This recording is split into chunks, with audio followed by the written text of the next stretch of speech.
See, everyone go to starting gallery. video.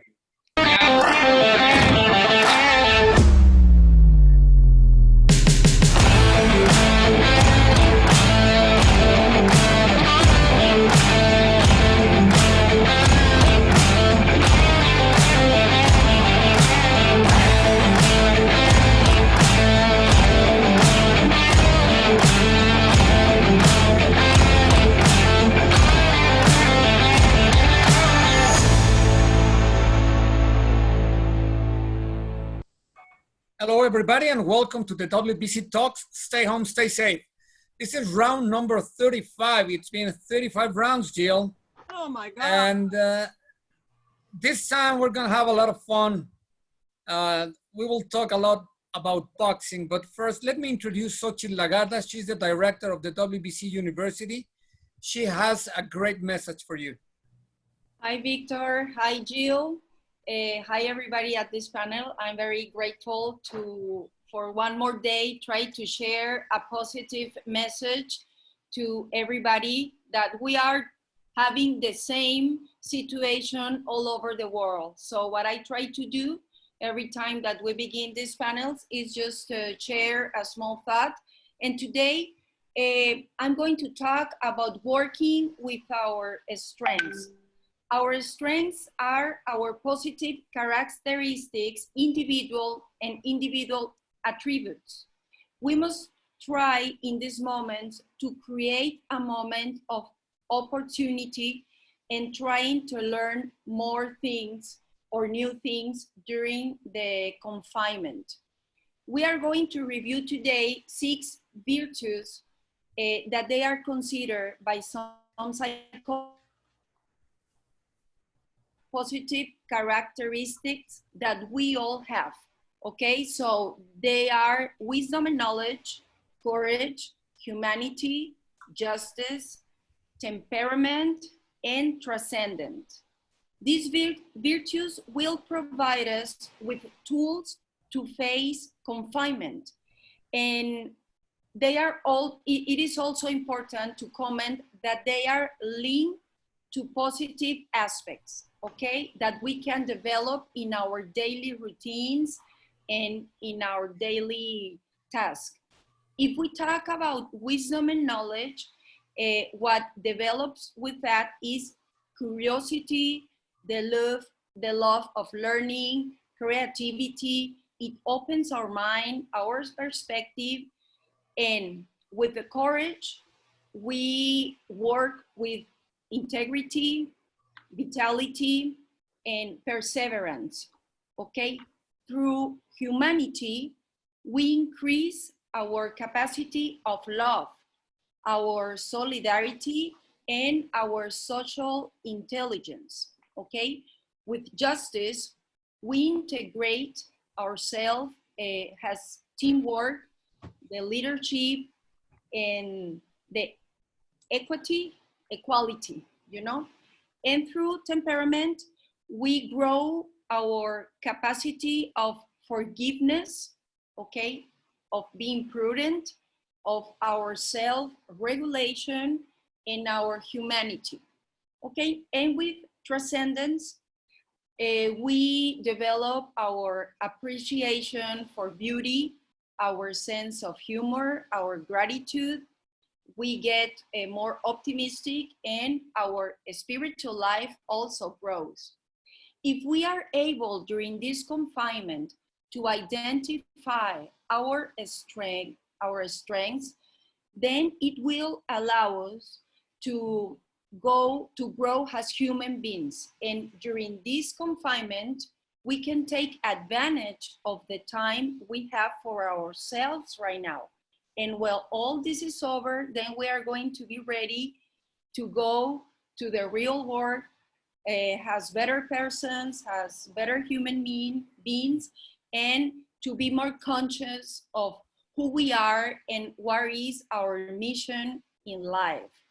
I always think that we always have an opportunity to be the best version of ourselves.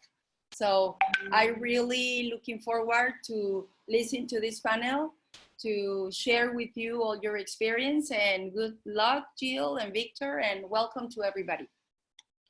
Thank you. Thank you, 𝗪𝗓. And now I want to introduce, well, everybody knows Jill Diamond around the world. Hello, Victor. Hello, Jill. How are you? Good, good. I'm good. How is everything in New York? Scary doable. I just took one of the worst train rides of my life. I mean, the anxiety you have when you do it, you're glad that you can do it, but it's a test. It's a test. It's still the greatest city in the world, but you need mittens, shields, goggles, masks, and you can get out there and do it. It's hard. It's very hard. Yeah, Mexico is not different. We're trying to take care of each other, but yes, it's been hard. Very But hard. let me now introduce Steve Farhood.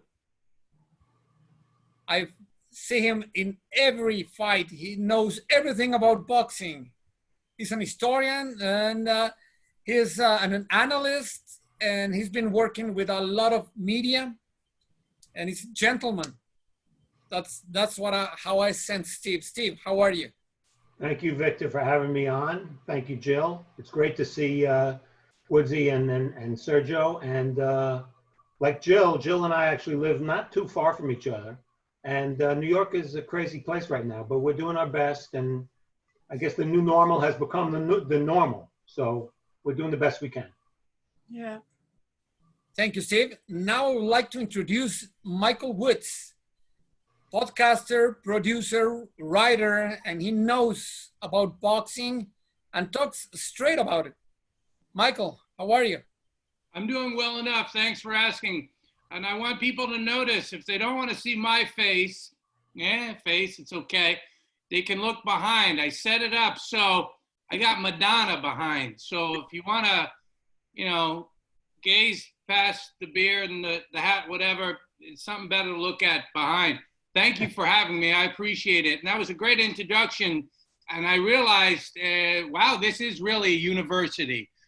So I had an extra sip of coffee because I realized I really got to pay attention during this university session.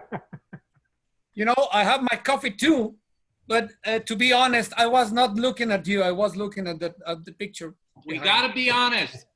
Through all this, the perseverance and all the good attributes, I say that we have to be, as much as we can, be honest. That's the business that I try to be in.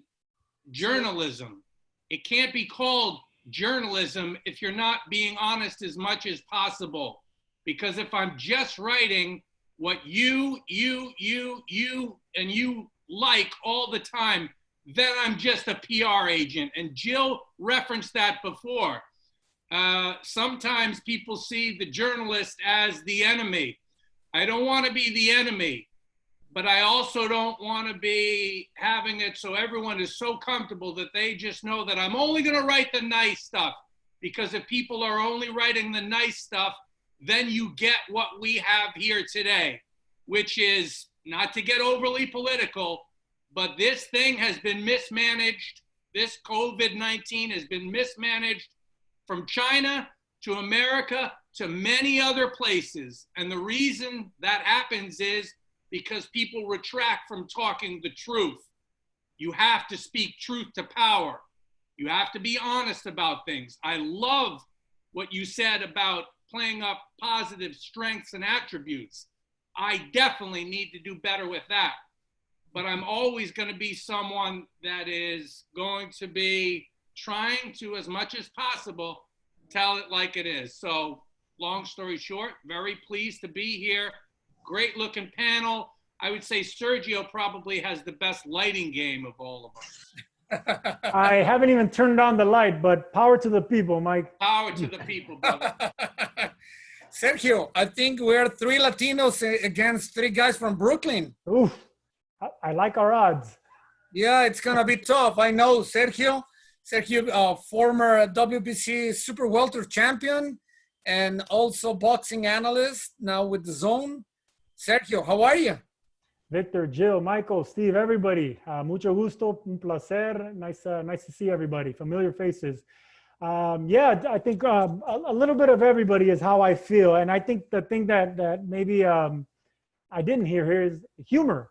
I think at a time like this, you need to find a little bit of humor also. You know, that's why I'm glad that television is starting to do that, you know, with like Saturday Night Live and television shows. It's not just 24 hours of pandemic, of quarantine, of germs everywhere. Don't touch this. A little bit of humor, a little bit of enlightenment, a little bit of education, but you have to have humor also. You know, you have to laugh when things are bad. So a little bit of everything. I'm glad to be here.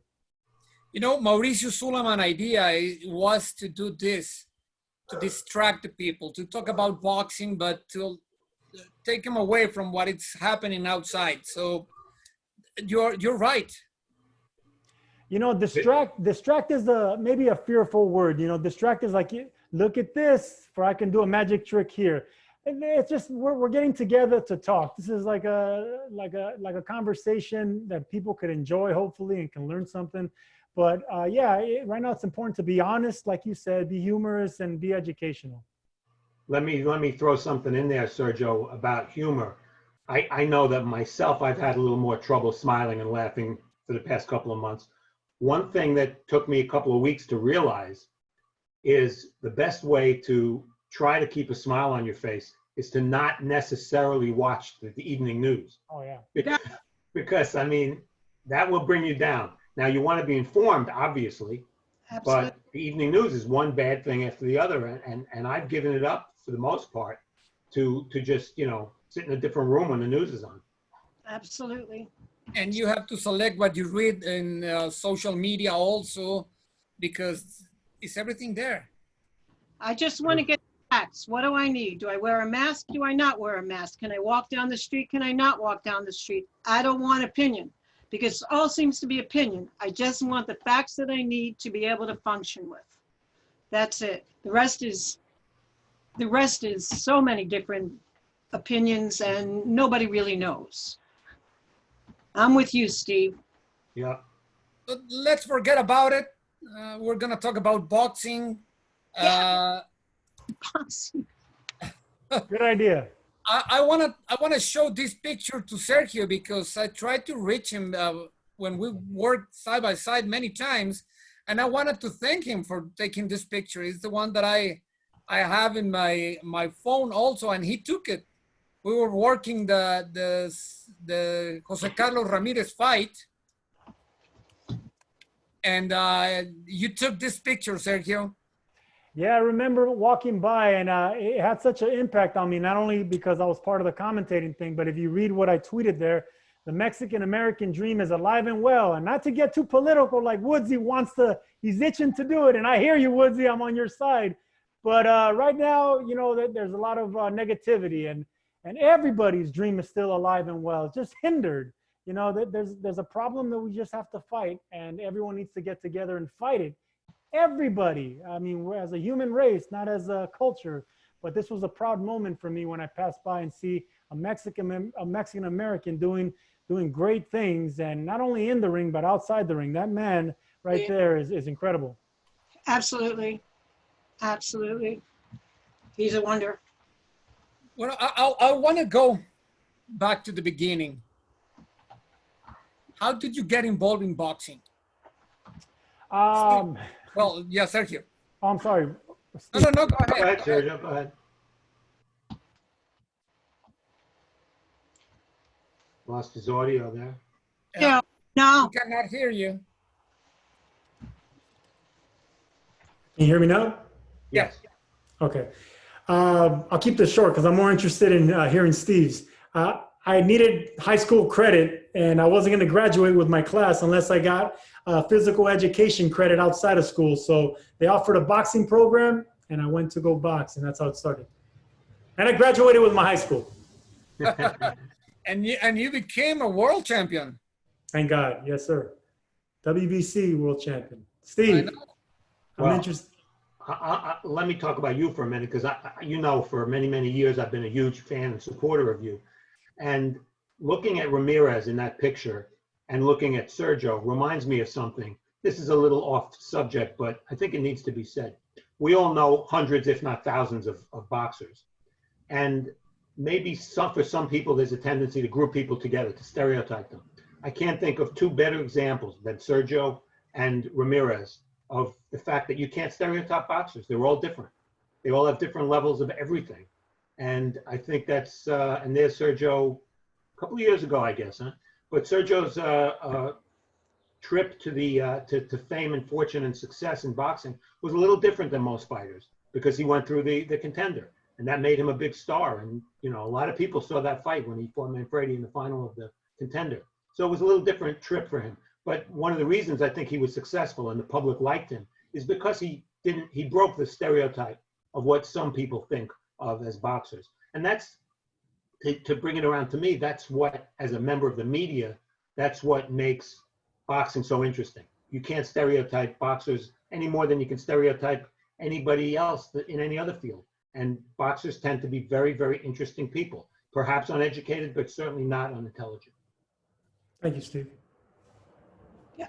And what you guys do is so important because it's not just calling the shot or doing the analysis, because a fighter's career rests not only on their performance, but on your interpretation of their performance and their career can really influence the path that boxer takes. There's a lot of responsibility in what you do. And how do you feel when you take the mic and when you do that, knowing that someone's career and the things that you say affect somebody's career so much? Yeah, I think it's true, Jill, that the average fan at home either consciously or subconsciously gets influenced by the announcers. Sergio knows that now, and Woodsy's done a lot of TV, some of it with me. I think that's a big responsibility. And all you can do is be fair. And if you have a journalism background, which I do, you always know there are times to give opinion, there are times when you want to be factual, and just be fair. And if you have an open mind and you're fair, then look, not everything you say is going to be agreed by everybody else, but you say what you say, and if you have credentials, which after 41 years, I hope I have, you have a right to say it. And the rest is up to the people to digest and make whatever they want out of it. Michael?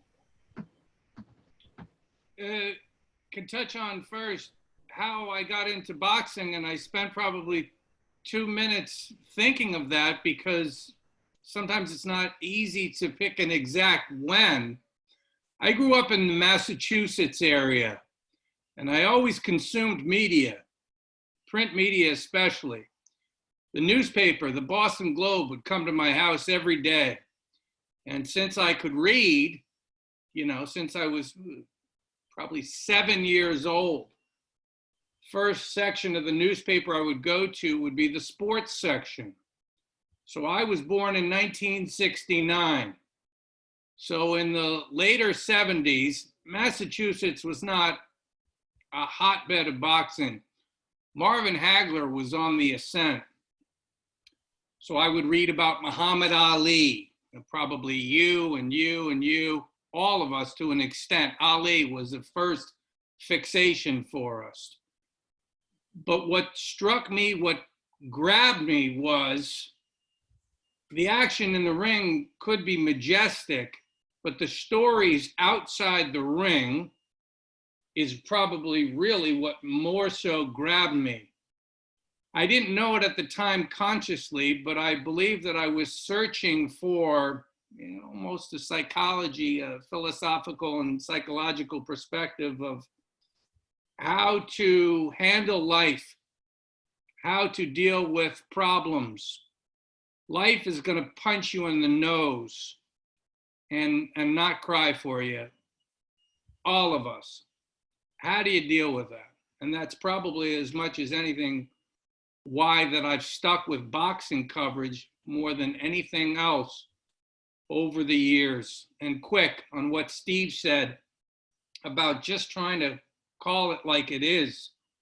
That's it. I don't think of, when I'm calling fights especially too, I don't really think about legacy or how it's going to be viewed long term, especially now. We're in a different age. with social media, there isn't probably as much of a focus on legacy of history. Sorry to dip into it, but it's going to happen. It's who I am. There was a interview with the Attorney General in the United States, William Barr, the other day, and so the reporter said, well, how are y'all going to be judged on this? Is history going to look back on you kindly? And he said, well, people who write the history books are usually the winners. That may or may not be the case. Oftentimes the journalists look at how things went wrong because we want, moving forward, things to get better and to be done better. So when I'm calling a fight like Steve, I just want to get it right in the moment. I'm not thinking about any long-term perspective, and I'll finish with this element. I was also drifting off as y'all were talking about when you're calling fights and trying to keep it real. I've been doing Facebook Fight Night Lives now for probably, it's going on 3 years. And so we do a lot of them, sometimes 2 a month. So I've called a lot of fights. I think probably only one time has a fighter come up to me afterwards and said, oh, you're that guy who I heard say this or that. I'll tell you who it was. It was a lady. It was Karen Doolin. Now, Karen has probably lost 85% of her fights. But that's not to her discredit. She keeps on fighting. I called one of her fights, I think it was in Philadelphia. And I noted for the record that she doesn't possess much power. And she doesn't. And that wasn't to discredit her. That's just calling it like it is. But she took issue with it. She said, oh, well, you said I don't have very much power.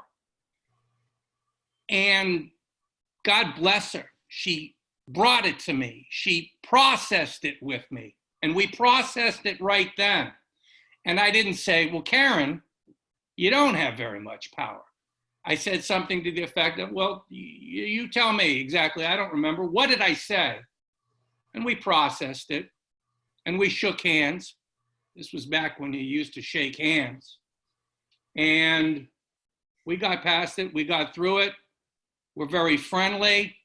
So that's it. That touched on a couple of the elements. Why and how I'm involved in boxing. I'm with Larry Merchant. It's for the people. It's for the stories. The fights are great. Sometimes the backstories pretty much are always really, really good. And if I can add something to that, it's interesting having Sergio here because Sergio calls fights not for DAZN, does a great job. His perspective is going to be very different naturally than Woodsy's and mine. He was in the ring. That's something Michael and I, can't relate to. Maybe we bring certain things that Sergio would have a little more difficulty bringing to. But it's a different perspective. So who you are and what you've been influences how you call a fight or how you analyze a fight. Absolutely. You know what I'm realizing, guys, is that fighters, we can go 12 rounds with the world champion. We could take a beating, our bodies take a beating, but our ego is very sensitive. And every fighter, including myself, I had some strong words to say to Jim Lampley one time after my fight with Mosley. But yeah, we have very soft egos, and it sticks to us. I mean, you could talk to Sugar Ray Leonard right now, and he'll tell you something that, Hart Hagler or Duran said some 20, 30 years ago. It sticks with you. And writers, they have a passion for bringing a fight to life, and they do it great. They do a great job. I love reading certain writers. But boxers that don't read, they don't get that. They don't get the whole science behind the writing. They don't get the whole art behind the writing. They don't bring how you can make something brutal beautiful through words. I get it. You can do it through movies, through words, through art, however you want to do it. Boxers just see ding, boom, boom, boom. That's beautiful. I respect what writers do. I respect what judges do. I respect what analysts do. And since I'm doing a little bit of everything, it is hard to please everybody. And I'm not going to do it. I'm not going to be able to please everybody. I can just be honest with myself. That's it. I would like to share with you, I'm a good friend of Carlos Cuadras, and I called the fight against Chocolatito. and I saw Chocolatito winning, of course. And 2 weeks after, I met him here in Mexico City, and he approached to me and said, you know, I'm mad at you. You said that Chocolatito won. Why did you say that? Don't do that. I said, would you lose a fight on purpose if I ask you to? He said, of course not. Don't ask me to call different if I saw Chocolatito winning. And then he understood that we have to do what is right for us, what we think is it was the right thing, what we saw. We just said what we saw. And one other thing, Victor, that I think a lot of the fans don't understand. Do we have favorites? Of course, we're people. I might like this fighter more than I like that fighter. But when we call a fight, we really I can say for myself, 98% of the time, I don't care who wins.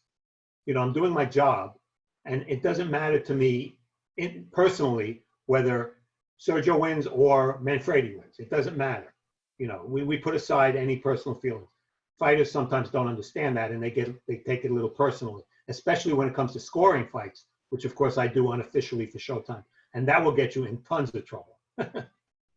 Steve, tell us about the Counterpunch, about the charity event that you did way back.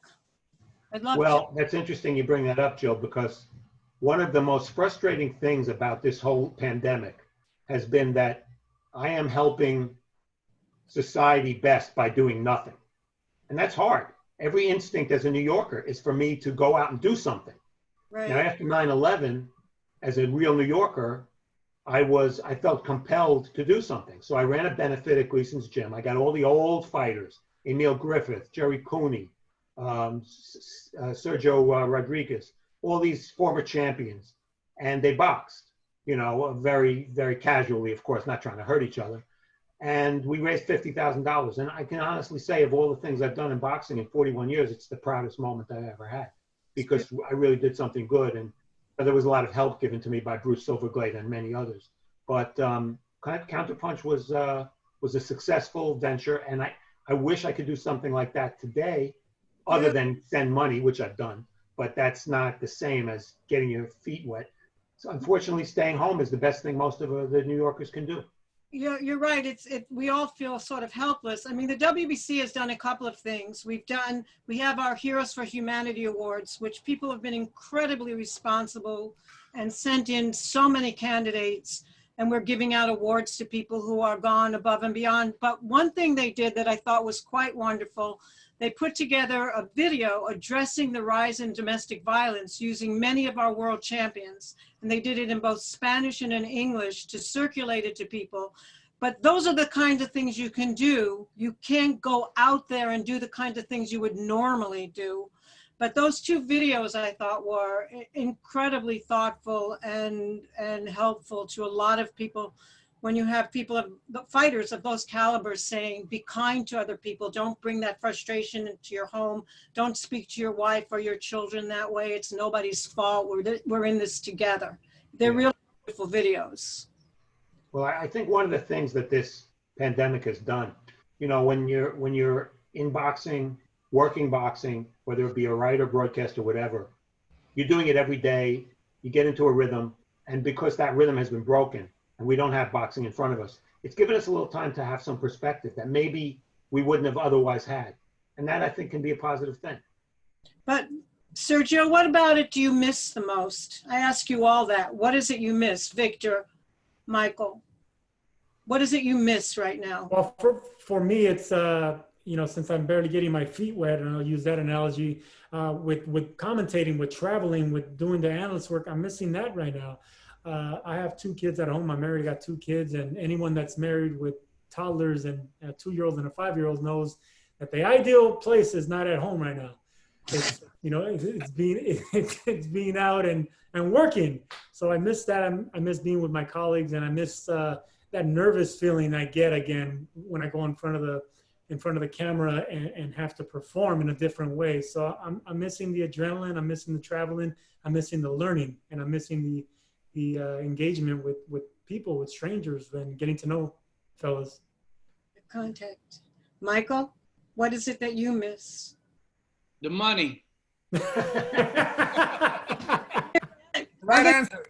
We have like the highest unemployment rate since the Depression now. So, I mean, maybe the only thing worse than working in boxing is being a waiter. I mean, really. Yeah. This stuff. And Jill, you bring it up. Great job. We're all in this together, man. Everyone, not everyone, but most everyone feeling that same pain. And that helps when we're in a mindset of sharing and understanding. How much can I bitch? I'm not, because I got roof overhead, just had Fresh Direct deliver groceries this morning, right? I'm cognizant of it. I'm mindful of it. People elsewhere have it so much worse. I'm not sick today. My kids aren't sick today. And that brings it back to the theme of this, talking about strengths and positivity. And that's not always easy, especially for a text guy, for a writing guy. I am born to sort of critique, analyze and critique.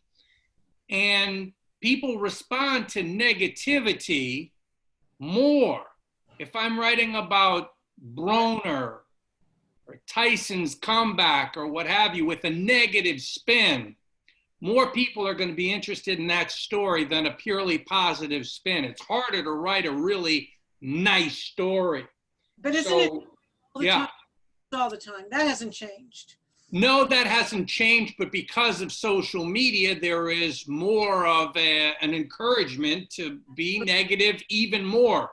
Jill, you see in real time the number of hits that you get when you slam someone. Circling back to what we said before about the fighting life, back in the mid-90s, 95, 96, I was a little bit younger. And I said, well, you know what? Let me just do one fight. Let me do one fight and really get a sense of it, right? Because ideally, you want to be immersed in the arena if you're writing about it. So I quickly found out, Sergio, that I am not built for it. I am built for writing, not fighting. In a sparring match, I pumped out a jab and old Stevie, you know this name, old Jacques LeBlanc. Sure. Jacques LeBlanc, real cutie. He slipped a punch. Now, it wasn't going to be hard to slip a punch from me. He probably saw it coming from Alston Brighton. But he slipped a punch and tore a tendon in my elbow a little bit and shrugged it off. But I couldn't shrug it off. The damn thing never healed. But with a Sergio, right, and all these guys, they're going to fight through it. They're going to get better. And even if they don't get better, they're going to fight through it. That wasn't for me.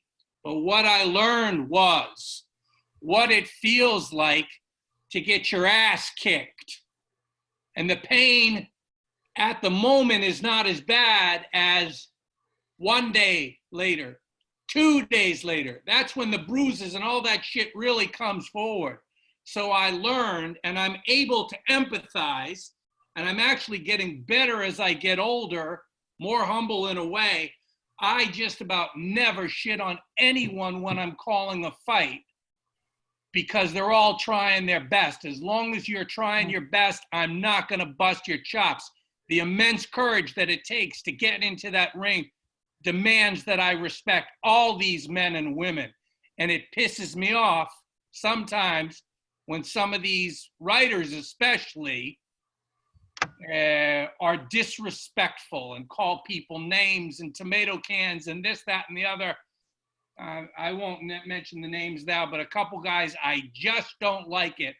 And I don't say that anyone has to be a former fighter to do this, but it really does help if you've won a couple fights and you know that elation, and even more if you've lost a couple of fights and you know the pain.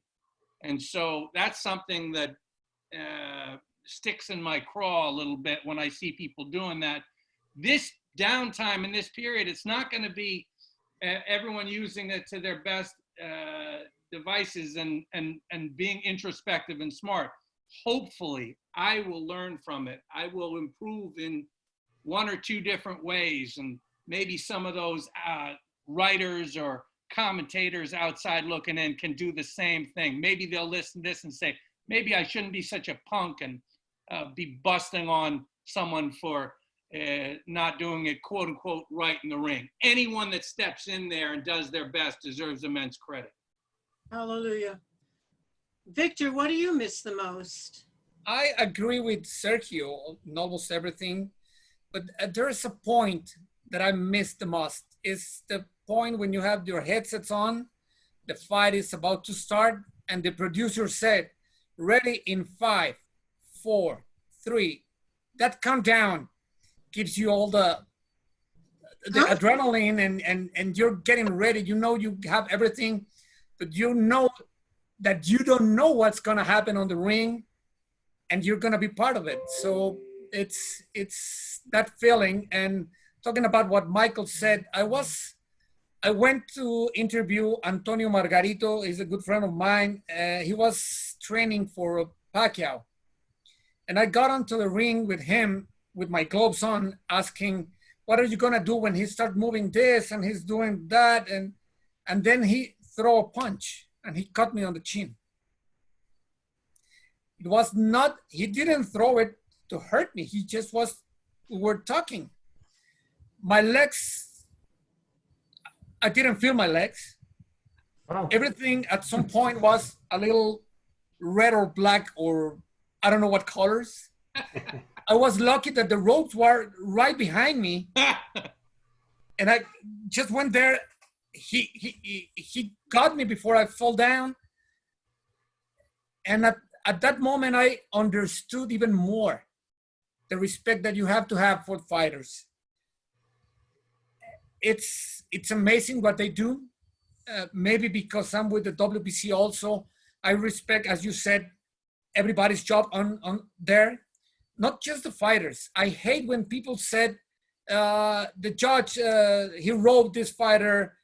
He's not trying to rob anyone. That's what he saw. And he's trying to be honest. I work with a lot of judges and referees with the WBC.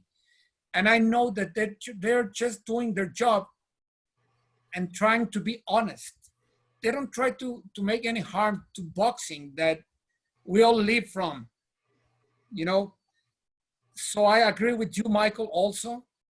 We have to have respect for anyone that gets into the ring because it's hard. It's really hard. Steve? Well, I'll speak for my wife first. What she misses the most is seeing me leave the apartment with my bags. You know, it's really true. I mean, I make a joke out of it, but those of us who go to fights on the road a lot, this becomes the rhythm of our life. This is what we do. And all of a sudden, I'm home for 3 straight months, and she's going, don't you have somewhere to go? Yeah. Two nights ago, she packed my bags, even though I had no plane ticket, just to pack my bags. So, I mean, what I miss the most is being with the guys who I work with. I was fortunate enough to work with Sergio and the DAZN group for a year. But Showtime is, of course, my longtime home for 20 years. And I miss Paulie, and I miss Al Bernstein, and I miss Morrow and Brian Custer, and I miss the guys. But kind of similar to what Victor said, the real thrill of what we get to do as boxing journalists is when that first bell rings, because you don't know what's going to happen. I don't care who's fighting. You never take anything for granted. You don't know who's going to win, and you don't know how they're going to win. And everything can change in a split second. And to me, that's one of the biggest appeals of boxing that makes it different from other sports. And that's a big thrill, even after all these years.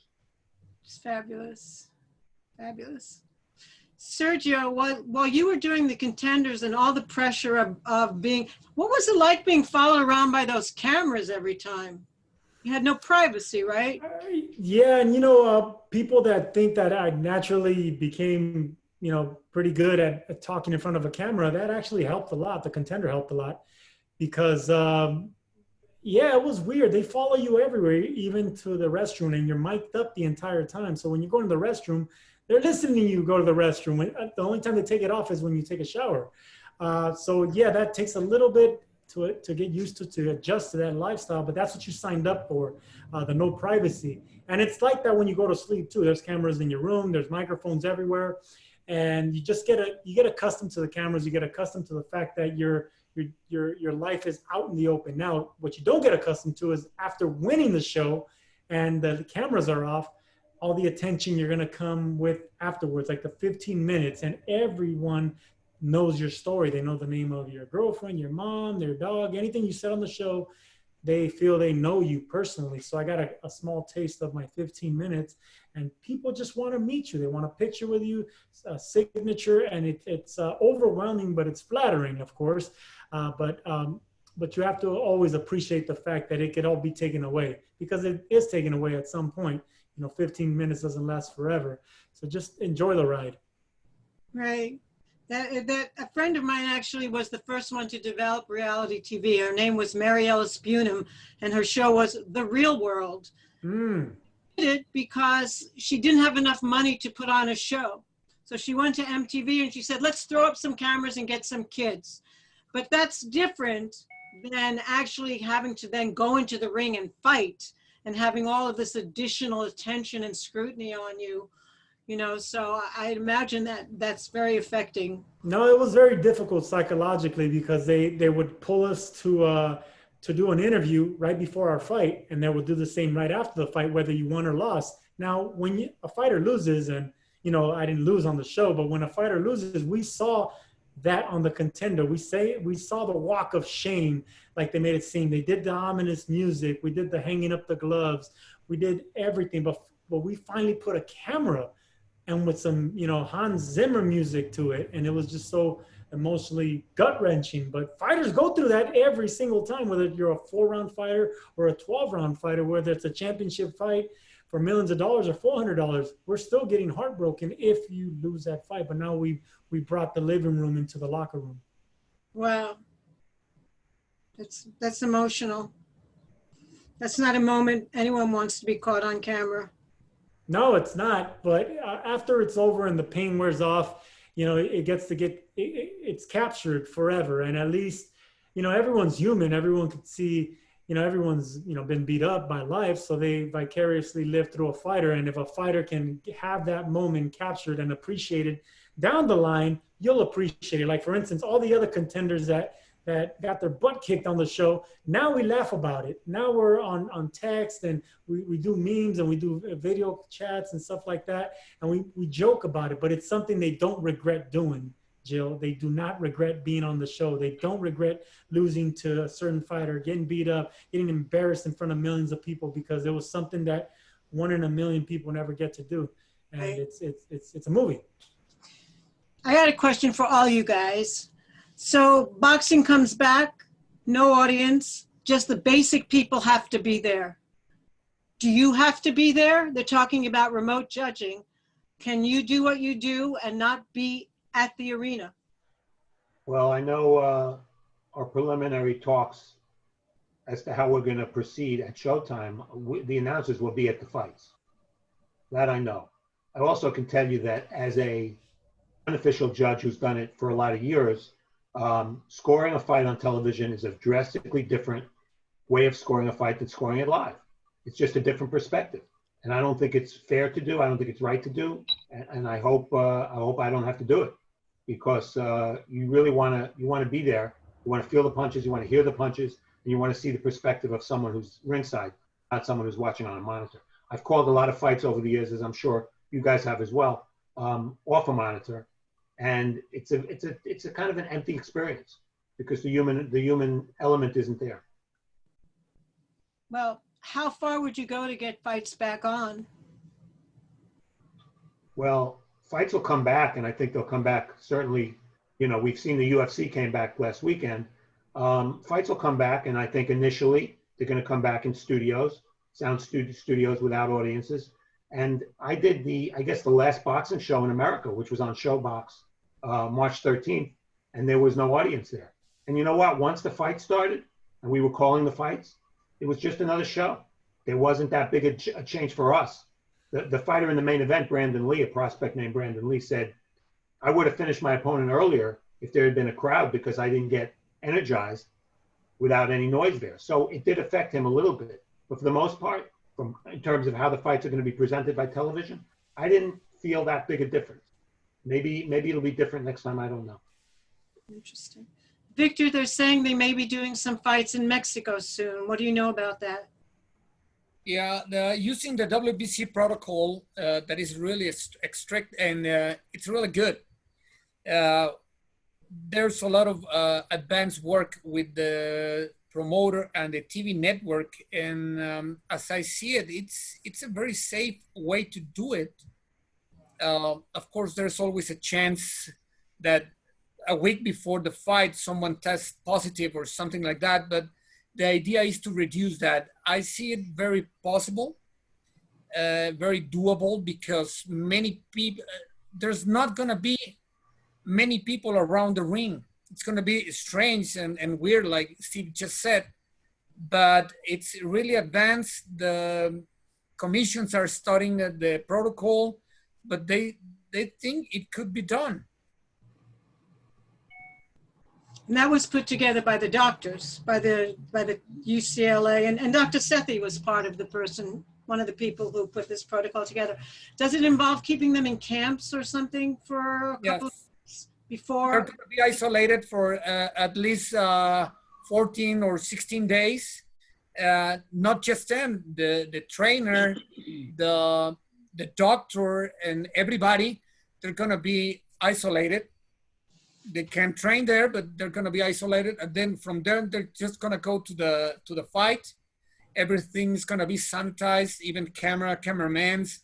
Everyone that's going to be there is going to be tested. And it's the safest way to do it.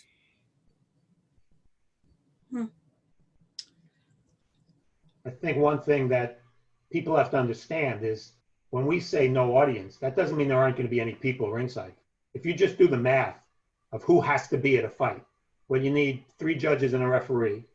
If you have 3 televised fights, that's 6 fighters.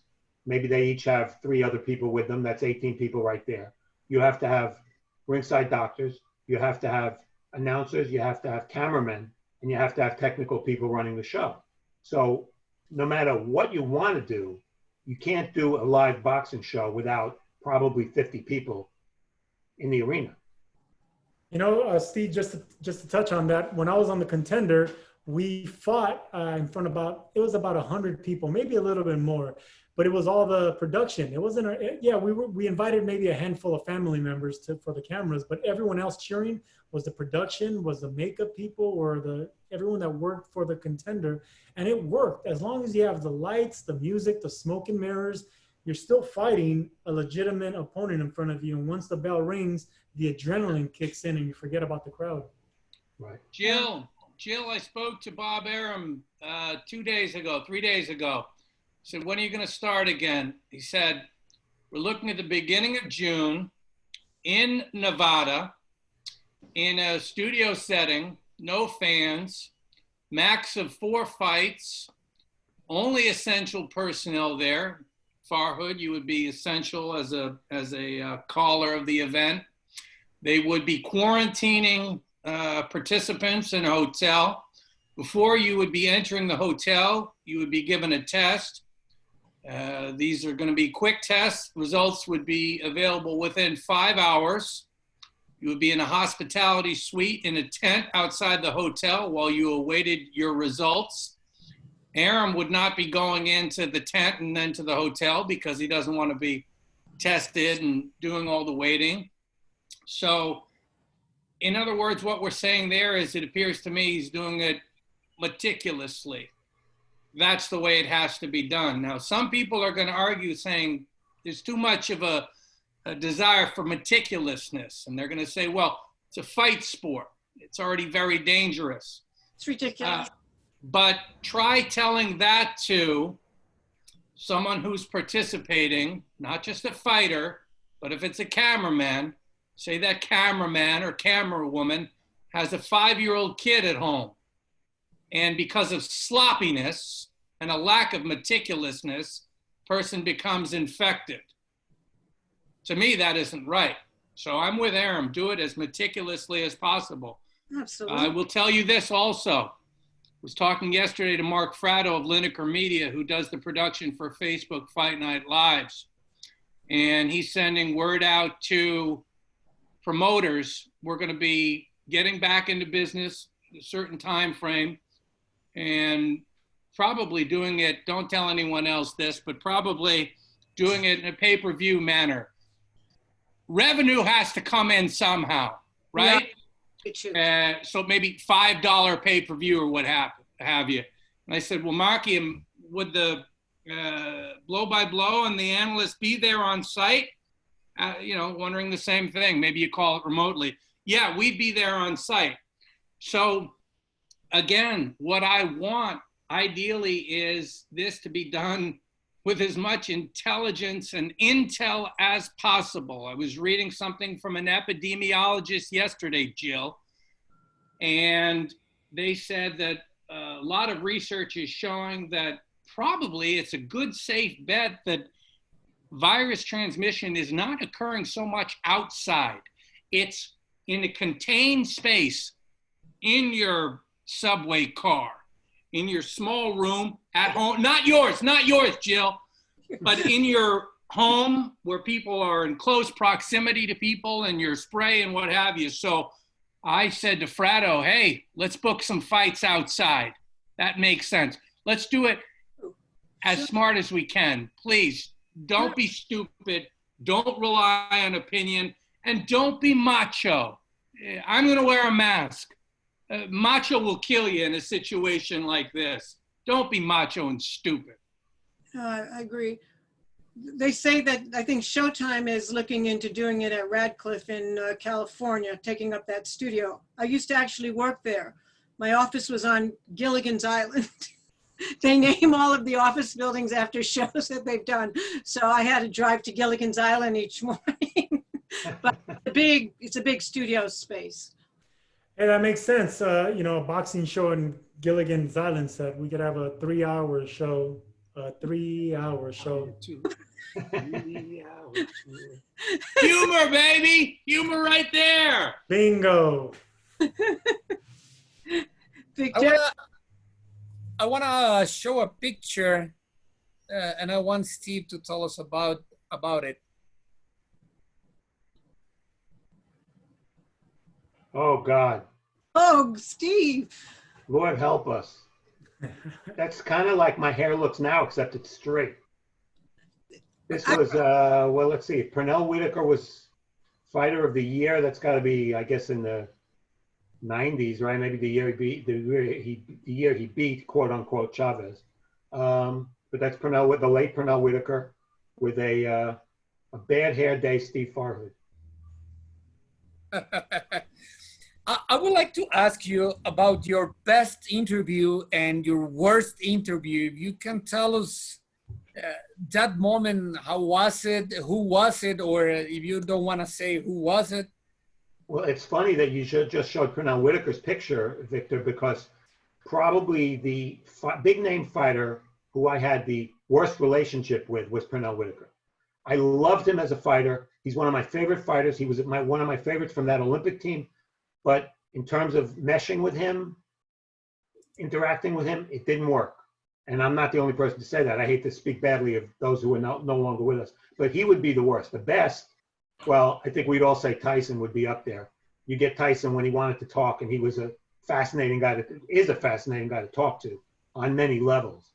So he would be up there, but so many others. But Tyson, and for that matter, Don King, most fascinating man I've ever met. Floyd tends to be a little more careful with what he says. But Don King, I would say, is probably he is the most fascinating and interesting person I've ever met in my 40 years in boxing. What about this one? This is Floyd on live TV. You know, you do an interview on live TV. Obviously, it's a little different than doing a print interview because you have time restraints. But Floyd is good. He loves Showtime, so he never says no to us. And a lot of my interviews with him have been more with Floyd, the promoter, than Floyd, the fighter, because he's obviously been off and on, active in the last few years. So Floyd's always a gentleman to talk to, and always gives us the time. And you, Michael? Oh, it's a good, tough question, my friend. You're a journalist. There have been plenty of bad ones. Sergio, I'll share this one with you because it's someone related to you in a way. I remember this was, I think, first season of Contender, and I was writing for ESPN at the time. I'd just seen an episode in which I think it was your season. Ray Leonard had brought everyone over to see his mansion. Was that you? I think that was season 2, but I might Season 2. All right. And his point being, like, you too can get some of this if you win the title and the championship. So I did a phoner with Leonard probably a day or so afterwards, touched on the subject of this tantalizing prospect of seeing the mansion. Don't remember what I wrote about it, but it was nothing that you didn't see on the TV. And then I get a message from someone at ESPN, a higher up. Oh, Ray Leonard is angry at you for talking about his mansion and such. And so I said, well, it's nothing that wasn't on the TV. So it happens all the time. Sometimes you deserve it. Sometimes you probably don't. Nothing you can do about it. George Kimball, the late George Kimball, said to me, 20 years almost, he says, if they're liking you all the time, then you're probably not doing your job right. A lot of the times when interviews are not going well is with an athlete who, it's not personal with me, but they just don't trust media. They've been burned maybe once or twice or 10 times before, and they just don't want to give anything to you. Again, I can understand that because it does happen because people don't do it right. I'm not going to name the names there because I don't need to stir any what's the name of the hornets that are killing people now? Murder hornets? Yeah. Something like Yeah, that. I don't need no murder hornets on me, so I won't name the names, but a lot of times it's because guys and gals, but more so guys, they just don't trust media, so they don't want to give you nothing. And the best ones are when we get into depth of emotions and feelings, and someone is really giving of themselves, maybe more than they expected to. And when it helps them, when they were able to get cathartic and maybe share something that they hadn't expected to, and so they're appreciative of the writer bringing it out of them. So I don't have one off the top of my head, but when that happens, that's a thumbs up. That's a great thing. Sergio, do you have any? Well, not interviews, but I have I have amazing stories that will make an amazing memoir one day if I decide to share. But yeah, for me it was Diego Corrales. I was with him actually the night before he passed away. He was with my family. We're in Las Vegas. He was one. Arturo Gatti, me and him had a one-night bender in Vegas as well. But also Jeff Fennick in Australia as well. You get to know these stars, these legends, and that you just see on television. And then when you see them on a human level, it's not an interview, but it's just me and them. So it's not like we're having dinner around a crowd and we have to be, on our best behavior, politically correct. It was just me and Diego, me and Jeff, me and Arturo. So I got to see the real them. Same thing with Sugar Ray Leonard. I got to see some great moments, some bad moments, some in between, and you share like a kinship. So in a way, that's an interview. That's a personal interview that you keep to yourself. But these are things that you see them on a human level, not just like on a gladiator level, and you realize everyone's the same, but we all put on our pants the same way. It humanizes them, but you still admire them. You still admire them. If I can just throw in something real quick, I don't know if you're up against it time-wise, but Jill, you'll appreciate this. I've always been a big advocate of women's boxing, and among the reasons is because as a member of the media, I find the women very often verbally adept, more so than the men, different backstories than the men. They're just refreshing. And I find women's boxing fascinating for that reason, to cover. Of course. Steve, was this interview easy, or he was a trouble guy? Oh, Michael Woods is nothing but trouble. Are you kidding? Any interview I do with Michael, 7-second delay, always. Obstinate, swearing. But his hair Hold looks on. good there. I have a little exercise that Mauricio Sulaimán started in these shows, and I wanted to do it with you. We're gonna try to build the perfect fighter.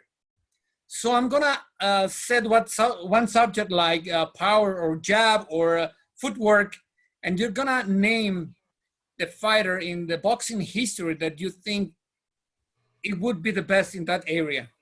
Okay? I will start with power. Steve. For pure one-punch power, well, there's a tendency to want to talk about Deontay Wilder, but I won't pick him because I think his technique is not as good as others. Mike Tyson, when you combine the hand speed and the natural power, that was a pretty devastating combination. There's a tendency to pick a heavyweight here, of course, but there are so many lighter weight fighters as well who have tremendous power. Gennady Golovkin has tremendous power for a non-heavyweight. There are many. I'll pick a Mexican fighter or two. Ruben Olivares, one of my favorites, no doubt. Ricardo Lopez had unbelievable one-punch power. So it's not so much about the size as it is a combination of natural punching power and technique.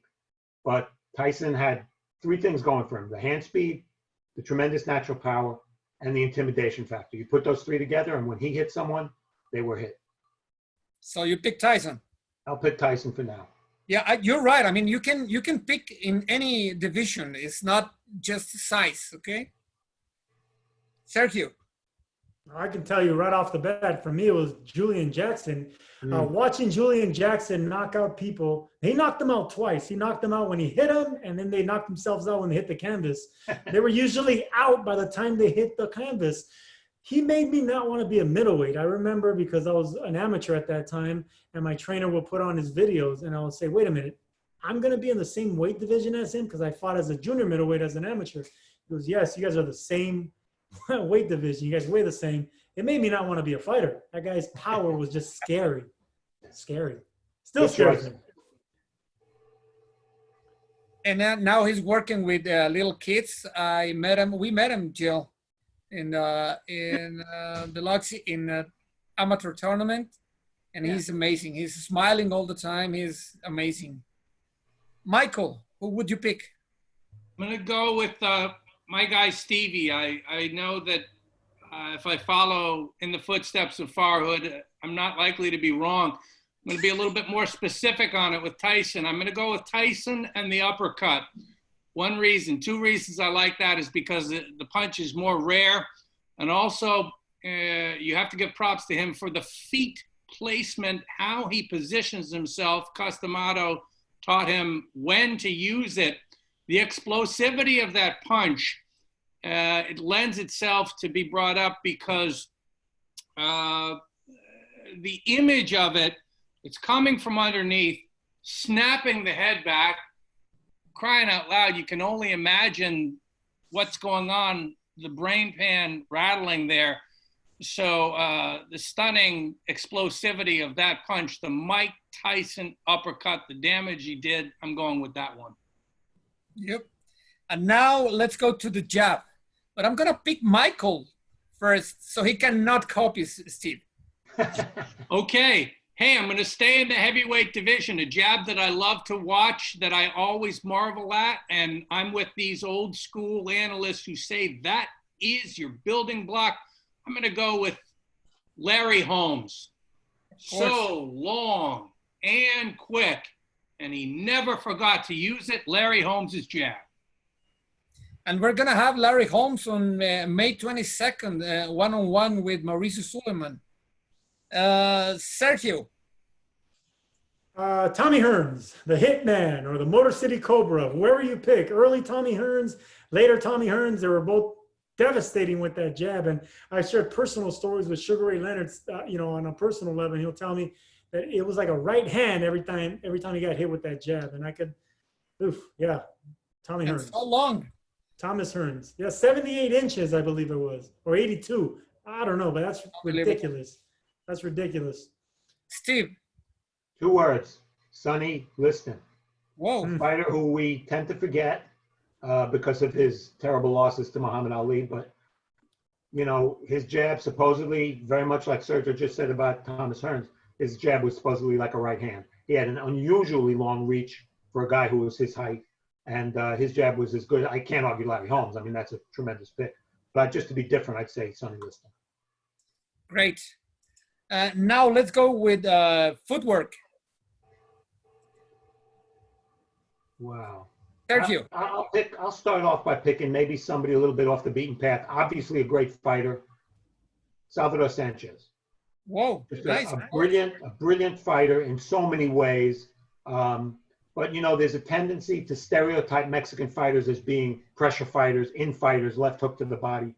Salvador Sanchez was none of that. He was much more of a technically skilled fighter, and his footwork was fantastic. And for that reason, I have to ask you, Salvador Sanchez versus Julio Cesar Chavez, what would happen?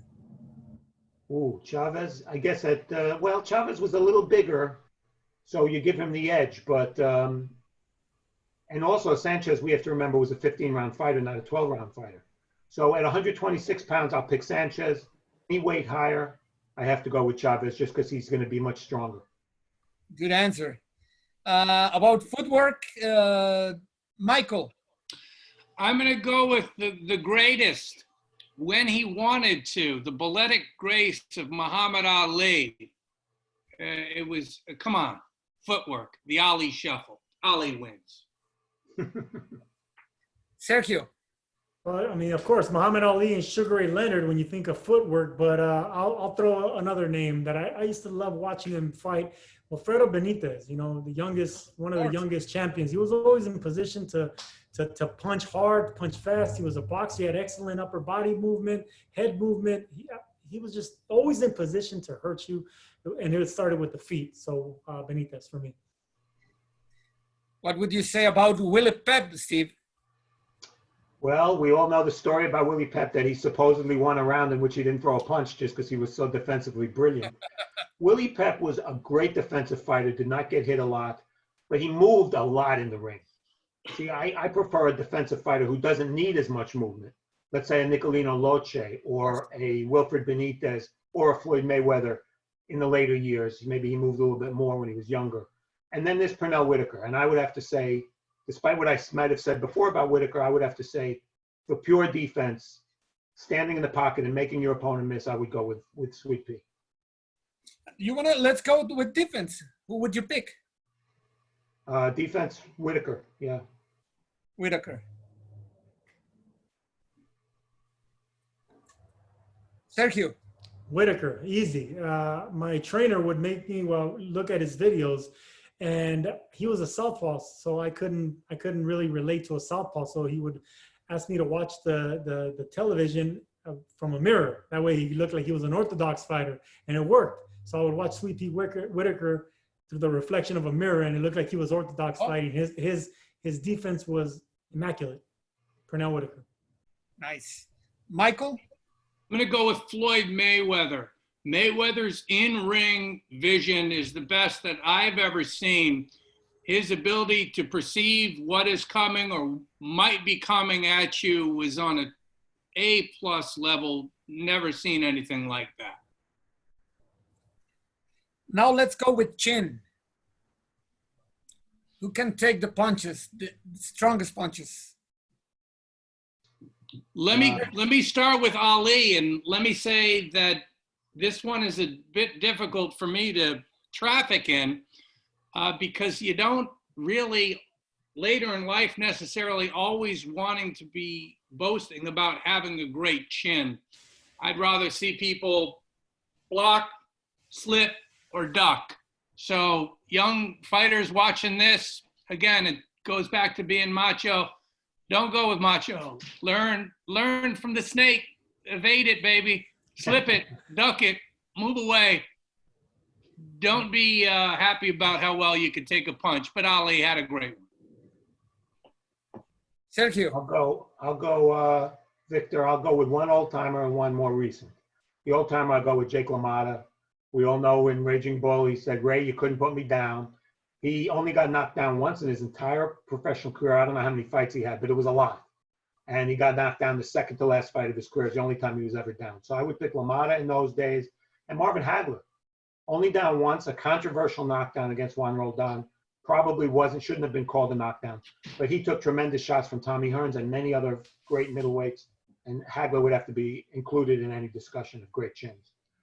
Yeah, LaMotta has 83 wins, 19 losses with only 4 KOs. So over 100 fights, down one time at the very end. Yep. Sergio. For me, and I sparred him many times for about a decade. Antonio Margarito. I think Margarito has one of the greatest chins in boxing history. I mean, the guy he would not stop coming. The more you hit him, the more he would just come at you, and it was part of his strategy sometimes, and he would get hit flush sometimes, or sometimes roll with it. But Margarito had an incredible chin, very resilient, and that's how he sometimes won fights, by letting fighters wear themselves out on him, which is not a good strategy, but it worked for him. Margarito was a beast. Now let's go to speed. Wow. A couple of fighters come to mind. Obviously, Sugar Ray Leonard, Floyd Mayweather, tremendous hand speed, but I'll throw a name at you that most people maybe would not remember. Meldrick Taylor had unbelievable hand speed. I mean, he and Howard Davis Jr. at that time were two of the fastest fighters for pure hand speed that I've ever seen. For me, I'll throw two recent guys that in their prime, Roy Jones Jr. and Amir Khan. Both of them had lethal speed, but I would have to put Roy Jones Jr. because he did it moving and in different angles with hooks, with uppercuts, and he'll double and triple up hooks, which is unprecedented until he did it. But with a quick 1-2 off the gun, Amir Khan has one of the fastest 1-2 just off the gun, 1-2, and that's why he was such a successful amateur. So those two for me. Michael? I'm going to go with Sugar Ray Leonard here because it was speed combined with accuracy. His flurrying, both in stealing around and also when he had someone in trouble, I mean, he was just a shark. The way he would hone in, rat-a-tat, 5, 6, 7 or more punches. I think he gets the nod for me over Roy Jones because the combination of the speed with the accuracy. Okay, let's go now to intelligence. Who was the smartest fighter? Or first name comes to my mind is Mayweather. I think he made adjustments from when he was 130 pounds to when he was 147. I think he did things, watching slow motion, you would see him throw a punch, keep his arm extended to move his opponent's head or to move his own legs. I mean, he did things I've never seen anybody do before. And tremendous ring intelligence. Also, Roy Jones, tremendous ring intelligence. There were fights where Roy wouldn't throw a single jab because it wasn't the right punch to use. He got by on tremendous athleticism as well. But I think Mayweather, for pure ring IQ, would get the nod from the fighters I've seen. Yep. I still believe that Mayweather lives like 5 seconds ahead of us. Yeah. So he knew where the punch was going to be. Sergio. Well, I was going to say Floyd Mayweather as well, but now I got to use someone else. Andre Ward. I think Andre Ward is, and what do they both have in common? They both retired undefeated, right? But they're just intelligent inside and outside the ring. They didn't take chances they didn't need to. Even when they had their opponent hurt, they will take a calculated risk. If they couldn't get you out, then they'll just wait, and usually they'll cruise into a decision. But Andre Ward, for me, is just Picasso inside the ring. Of course. Michael? Floyd's going to get another vote, and it makes sense because he did it since he was in diapers. So you had the genetic makeup, dad had the genes for it, and then the mental acuity coming from watching it all the way up. So it was innate in him, and he had the learning basis for it, made him the smartest fighter in the ring that I've ever seen. Okay. And finally, heart. I'll let someone else go first so they can. Michael. Hey, let's go with Muhammad Ali. Heart can be a tough one because at times fighters have that stubborn pride, and sometimes, almost all the time, they maybe fight on one fight too many, but I don't hold that against them because that's human nature. Ali getting rope-a-dope, man, is that heart? I'm going to say that it's heart. It wasn't, in retrospect, maybe the smartest thing to do, but I'm going to widen out the definition of heart. We tend to think of heart as being guts too, right? But Ali had that heart too as a humanitarian, and bringing it away from distraction, but bringing it right in on the issues that need to be talked about, race inequality and such in this country. So he had heart, all definitions of heart. Sergio. You could put Muhammad Ali in any category, you won't be wrong, but I'm going to say Sugar Ray Leonard. Killer instinct, stopped opponents when he had hurt, just heart. He had more heart to spare. I mean, even in his later defeats with Terry Norris and Camacho, he still showed heart in those fights. And that's where I think he got a lot of respect from the people that thought he was just a pretty face. You know, taking the beatings he did in the later part of his career, showed his heart, his chin, his will to always think he has a chance of winning. So for me, it's Sugar Ray Leonard. Okay. Let's go, Steve. Okay, I'll go with a fighter who we consider maybe a step lower than the top, and that's Arturo Gatti. And if Gatti didn't have heart, what did he have? He got by strictly on heart. And there are so many examples of fights that were lost. And let me throw in one other name, similar to Gatti, maybe a little bit higher level, Matthew Saad Muhammad, who when I first started covering boxing in Atlantic City, he fought there very frequently. And again, same thing, he would be beaten and he'd come back and win. So those are the two names that come to mind first. Thank you. It is really good. I mean, we can get a perfect fighter here. Well, this is supposed to last 1 hour and we're way ahead that. So I just want to thank you for all this boxing chat. I want to ask you for a last comment, but in that comment, I would like to have your favorite fighter. Doesn't have to be the best, but the one that is the one that you admire. Let's start with Michael. I'm going to go with a man from Massachusetts who didn't have the best one-loss record, but just a freaking great human being. So humble and decent. I'm not going to lie and say I don't love him. I love Mickey Ward. I'm going to say Mickey Ward is my favorite fighter. Right now, he's dealing with some probable CTE issues as well. So he's always in my thoughts. I'm going to go with Mickey Ward as my favorite fighter. And I'm going to say thank you so much for inviting me on this. I had a hell of a time.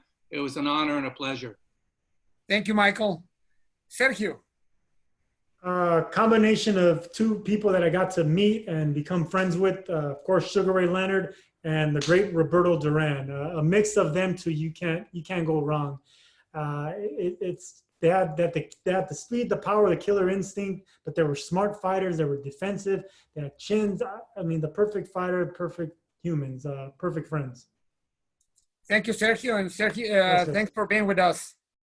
It was a pleasure, Victor, Jill, Michael, we got to do another interview. And Steve, thank you for calling me to do this. This was a pleasure. Steve, did you answer? No, I'm going to echo what Sergio said a little bit. My favorite is the purest fighter I've ever known, and that's Roberto Duran. So I have to go. I was fortunate enough to cover a lot of his biggest fights. And if you just loved fighters and boxing, you had to love Duran. And to echo what these guys said, thank you so much for having me on, Jill and Victor, and it was a pleasure and always fun to talk with Woodsy and Sergio. Thank you, Steve. Jill. Victor, you didn't ask me mine. Who's your favorite fighter? For right now, at this moment, I adore Badou Jack. Now, he's got miles to go before he sleeps, but talk about having a heart inside the ring and outside the ring. The guy will, there's just something about the guy. I like him. But we are so pleased that you joined us today and spiced up our lives and the lives of the people at home. And it's just been a pleasure. So we always end the broadcast two ways. Firstly, are we allowed to do the virtual hug without Mauricio? I don't know, Victor, what do you think? Yes, of course. Okay, so we're going to do first we're going to say the famous lines. Say the lines, Victor. Which lines, Jill? Stay home. Okay, I just want to thank all of you. I I really miss you, and I'm looking forward to see you again next to the ring. Thanks for your time. Thanks for sharing, and thanks for being as humble as you are. And please stay home. This is hard time, and the only way we can avoid it is staying at home. This was round number 35, but it's really 70 for me because we have a Spanish version and an English version. So thanks for being with us. I really enjoy it. And stay home, stay safe. Stay cool. And virtual hug. Come on, bring it in. Come on, bring it in. With kiss and everything. Thanks, Mike. Yes, yes. Thanks, everybody. Stay at home. Thank you so much. Bye-bye.